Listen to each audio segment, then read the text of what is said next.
Good to have John McDonnell on our Canberra Bureau. He writes for us about where we're at with the budget coming up, the ongoing stimulus that we've had to keep people employed, and particularly the reality of the basic income that people have needed. They've been getting a little bit higher rates of unemployment benefit and so forth through the pandemic. Some of that set to stop. What does that mean in the current budget and in the current context of votes for the government, given they're in a 12-month period now before another federal election?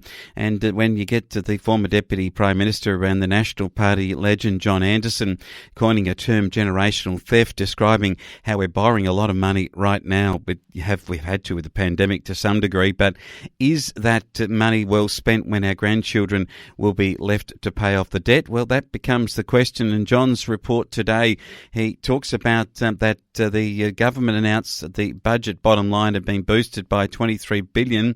The increase in revenue was due to extra income tax being paid by people who are going back to full-time work earlier than expected, but needs to be kept in perspective. If all of this budget windfall was applied to paying off our debt, it would still take 40 years for us to become debt-free. Of course, the government expects inflation to take care of half of that bill, but that still leaves 20 years while we are in the hock to creditors, and that usually is overseas banks. The budget is still not looking pretty, and it will be a long time before it is back in the black, says John, with the deficit likely to be just over $150 billion by June. That's right. Get that figure in perspective, $150 billion, well below the $197.7 billion projected in the mid-year update. Finance Minister Simon Birmingham said that further budget repair would depend on more people getting back into work, and he said this is still a huge deficit in anyone's language, but the more people in work is providing a marked improvement today, thanks to lower unemployment payments and then more people paying tax. While it won't all be smooth sailing going forward, we are seeing a remarkable recovery in the labour market, with jobs still coming back, and that means our welfare bill is coming down, and a drop in the unemployment rate has been set to fall to 5.8% from a pandemic peak of 7.4%, and a tighter enforcement of job search requirements with slashed welfare payments, leaving the government overall welfare spending at $12.3 billion, lower than expected for February. And the GST receipts have surged by $5.9 billion ahead of where they were forecast. The government's own dividend collections from investments are also ahead by more than $1 billion.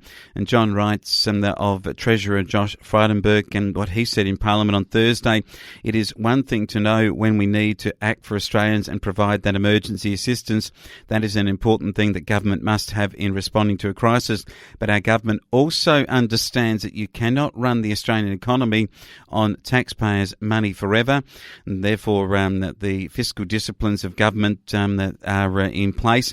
They believe that with the pandemic and the circumstances where we are, there'll still be some challenging days, but they think the Australian economy is recovering stronger than what they even expected, and in the terms of responding quicker compared to the rest of the world. John's final comment: however, there's still some special interests who regard the additional revenue as a windfall and argue that it should be spent on things like free childcare, the NDIS, and special payments for businesses left stranded by the end of JobKeeper, particularly those in the tourism sector where we haven't seen a response to the airline bailout and so forth. But look, there's plenty here that John's got for us, and plenty that you can read in his article at Flow News 24. Is this budget recovery that is happening a boost, or are we still trapped in the woods? Really, that's the context of it. Can we get out of the woods, or are we not seeing the woods for the trees? Anyway, we know what we're getting to here on Flow News 24, and I'm sure that it's a good read, and I'm sure that we'll have more updates on the budget position from Canberra from John McDonnell as we head towards the budget being presented in May.